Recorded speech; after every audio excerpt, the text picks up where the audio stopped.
Docteur Likibi Boubacar pour toutes ces explications et d'avoir évoqué si précisément le riz qui constitue le sujet majeur de notre premier reportage. Nous sommes allés à l'Irad pour voir comment cette céréale déjà cultivée chez nous, mais qui peine à être exportée, est développée pour permettre une autosuffisance alimentaire d'ici 2018. Le projet riz, financé par le contrat de désendettement et de développement, le C2D, et piloté par le docteur Dorothy Mala, vise à rendre notre riz compétitif. Voici le riz camerounais, goûté par Merveline Tapi et Brice Fosso, nos reporters. Regardons. C'est le souci de l'agriculture, c'est le souci de l'Afrique, c'est le souci de la nation. Creuset de la recherche agricole, l'IRAD, Institut de recherche agricole pour le développement, regorge des chercheurs venus d'horizons divers qui consacrent leur vie à la recherche et à l'innovation. Parmi eux, Dorothy Malakeni, diplômée d'Amadou Bello University Zaria au Nigeria. Agronome et agroéconomiste, elle est à ce jour coordonnatrice nationale du projet riz, financé par le contrat de désendettement et de développement CD2 à l'Institut de recherche agricole pour le développement. Une responsabilité qu'elle doit à son savoir-faire, mais surtout à sa passion pour cet aliment. Nous l'avons suivi pendant une journée entière, de la pépinière à l'usine de transformation du riz Made in Cameroun.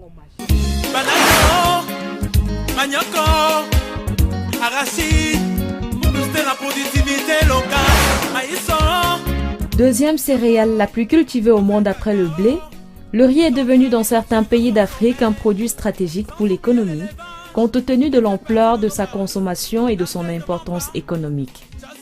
En mars 2009, une étude sur la stratégie nationale de développement de la riziculture au Cameroun révèle que la filière riz est celle pour laquelle le Cameroun connaît une forte dépendance des marchés internationaux. Suite à ce constat, le pays se donne pour objectif d'atteindre une autosuffisance alimentaire en riz d'ici 2018. Un défi que Dorothy Mala compte relever. Elle dispose d'environ 2 hectares de terre ici à l'Irad de Nkolbison, un quartier périphérique de Yaoundé, où elle expérimente plus d'une centaine de variétés de riz. Il y a 3 systèmes de riz au Cameroun. Même qu'on est en train de développer le 4e, le mangrove. Un système irrigué, tout apporte l'eau.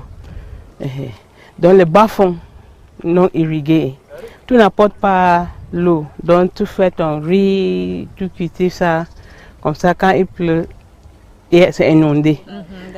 Et le riz pluvial, c'est hors l'eau. L'eau, quand il pleut, la pluie arrose ça, mais ça ne garde pas l'eau. Le bas-fond, c'est où on garde l'eau et c'est ça on fait beaucoup au nord. Les paysans qui ne connaissent pas aménager le système. Donc, mais on a venu ici, on a aménagé ça, donc on appelle ça un système irrigué. On contrôle l'eau, on utilise l'eau qui est dans le marécage ici. Si tu vois l'eau vient là, ça entre comme ça pour irriguer le champ. On contrôle quand on veut. Entourée d'une jeune équipe de chercheurs, elle dispose de 40 tonnes de semences de base depuis 2013 qui produisent en moyenne 50 tonnes de riz blanc par an. Le tout basé sur un modèle de culture révolutionnaire. Tout commence dans cette pépinière. Marie-Noël Fayem, ingénieure agronome, se charge de suivre le processus de bout en bout. Nous sommes ici sur un site de maintenance de semences. Et sur un site de maintenance de semences, on doit tout faire pour que la plante se trouve dans les conditions idéales. C'est pour cela que vous voyez le système d'irrigation en place. Là, il ne faut pas que de l'eau manque. On doit avoir de l'eau en permanence sur un site de maintenance de semences. Parce que la semence, c'est le tout. Quand une semence est bien, la production aussi suit. Quand on a une mauvaise semence, automatiquement, on n'aura pas une bonne production. Et ceci dit, il faut que dès la base, qu'on mette tout en œuvre pour que les semences, pour avoir des semences de qualité. Et étant sur un site de maintenance, comme vous voyez, on fait d'abord cette pépinière pour que on ait des plants vigoureux qu'on répique et que ce soit ces plantes-là qui nous donnent la semence. La zone d'expérimentation est complètement recouverte pour protéger la semence des oiseaux. Le sol est enrichi avec des fientes de poule et de l'engrais. Les données sont respectées à la lettre pour assurer une meilleure production. Maintenant que notre terrain est prêt, nous allons utiliser la semence. Et pour 1 mètre carré, il nous faut 100 grammes de semences de riz. La variété que nous avons choisie, c'est la variété Madame, qui est une variété traditionnelle. Ce n'est pas une variété améliorée, hein. C'est une variété traditionnelle. Parce que vous savez, dans notre pays, nous allons aussi, on ne va pas seulement faire la promotion des variétés améliorées qui donnent un très grand rendement. Mais nos variétés, même locales, sont bien parce que ce sont des véritables greniers de ressources génétiques. Et parmi elles, il y en a qui donnent même des rendements plus élevés que nos rendements. Et certains ont des gènes de résistance aux maladies non négligeables qu'il faudra utiliser si jamais nos variétés améliorées commencent à perdre, ou bien à être attaquées. Ce sont les variétés locales, là, les gènes qui sont dedans que nous utiliserons pour introduire dans les variétés améliorées et continuer notre production du riz. La semence de pré-base est dispatchée à la volée sur le sol, puis recouverte de terre et de feuilles de paille. Au bout de 3 jours, la graine germe. Le 14e jour, l'on peut procéder au repiquage. On a déjà désherbé. Il va falloir, la prochaine étape, c'est labourer. Après le labour, c'est la mise en eau. Il faut que l'eau entre dans les parcelles. Et on retourne le sol. Et on aplanit avant de repiquer. Et le repiquage se fait un brin par poquet, avec des espacements de 25 ou de 30. Pour permettre ce que nous appelons l'épuration. Si jamais il y a une variété ou bien une plante qui ne ressemble pas à la variété, on l'arrache. Donc quand on fait ces espacements-là, c'est pour mieux voir. Parce que ici, comme je disais tantôt, la semence est importante. Et pour le riz, il y a une traçabilité qu'il ne faut pas négliger. Ici, nous avons les semences de première génération que nous faisons ici. La pré-base. C'est ce que nous appelons pré-base, ce que nous faisons ici. Et on lui donne toutes les chances pour avoir de bons grains. Et c'est ces bons grains qui permettront d'avoir une productivité. Après les bas-fonds, on remonte légèrement en altitude pour le riz pluvial. Il faut attendre les 3e pluies pour labourer la terre à une profondeur de 5 cm environ pour faciliter la germination. En ce qui concerne la culture du riz pluvial, le transfert de technologies est effectif. Les producteurs locaux sont préparés à prendre le relais. Quand la boule, on va semer ça. On fait les semer en direct. On ne passe pas par pépinière comme ce qu'on a fait à la Bamba. Parce qu'ici, on n'apporte pas l'eau. La pluie va tomber sur ça. Et ici, le site, on est en train de produire les semences de base de riz pluvial. Oui, parce que les semences de base de riz pluvial, maintenant, ça va partir chez le producteur de semences qui produit le riz certifié pour donner aux paysans qui vont produire le paddy. La culture du riz pluvial, c'est-à-dire le riz qui pousse comme du maïs, c'est possible en 140 ou 150 jours. Alors qu'avec la nouvelle variété de riz Nerica, disponible dans certaines représentations de l'IRAD à travers le pays, 100 jours sont suffisantes pour la récolte. On gagne ainsi 50 jours dans un cycle culturel. Pour ce qui est du coût d'investissement, il vous faut en moyenne 500 000 francs CFA par hectare de culture. Grâce à des conventions de financement de projets entre le CD2, contrat de désendettement et de développement, et l'IRAD, les recherches dans la filière riz connaissent une avancée considérable. Composant 3, autour de ces centres de qualité, comme je dis, centres de qualité où il y a le Public-Private Partnership.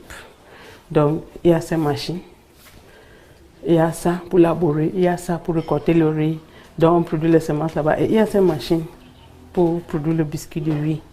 Et il faut qu'on fasse le branding. Donc, c'est de devenir, parce que quand CFC a mis en place, il est parti. Donc ça ne fonctionnait pas bien. Avec l'appui de ces deux, ça fonctionne maintenant, ça enlève, on produit le riz, on vend, c'est pour ça qu'on peut trouver le riz ici.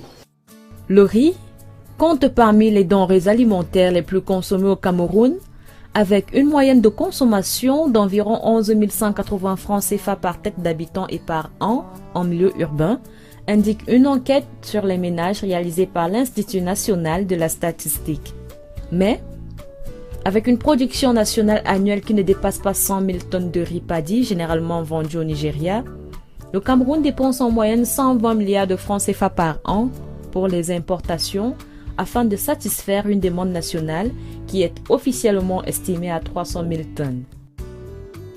La transformation de cette céréale en produits dérivés tels des pâtes alimentaires, la bouillie de riz, des cookies ou même des pop rice n'est pas en reste. On appelle ça rice lap. Où on fait notre Irad rice product. Donc, on peut commencer avec le pop rice. On a le farine de riz. Avec le farine, si on fait le macaroni, on fait le spaghetti, on fait la bouillie de riz. Il est en train de faire cookies, cocori au riz complet. Ah, d'accord. C'est ça. Oui, donc c'est ici qu'on fabrique ça. La forme est différente, on a beaucoup de formes. Il faut goûter.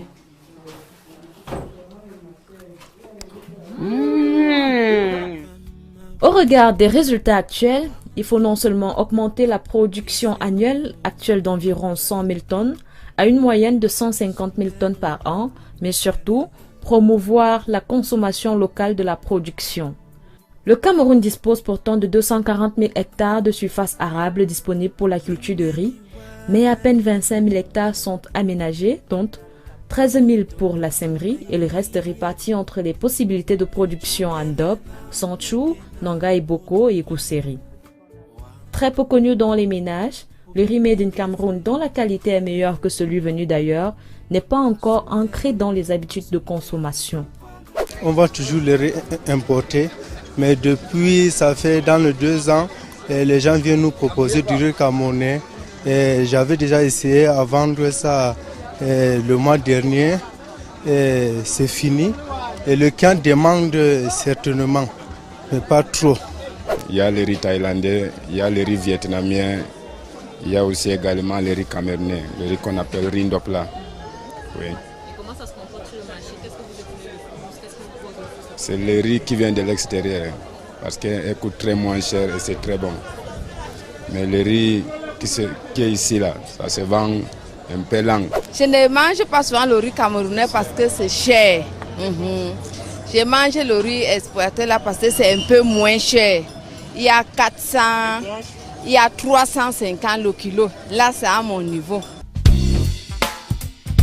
Selon certaines sources, le Cameroun produisait 80% de sa consommation en 1975. Aujourd'hui, cette production dépasse à peine 100 000 tonnes. Paradoxalement, le potentiel de culture est considérable. Les conditions climatiques sont favorables, rendant possible la culture de riz dans toutes les régions du Cameroun. Les principales entraves au développement de cette filière restent l'investissement insuffisant dans la filière, la mauvaise distribution de la sémence améliorée, mais surtout le coût élevé des intrants.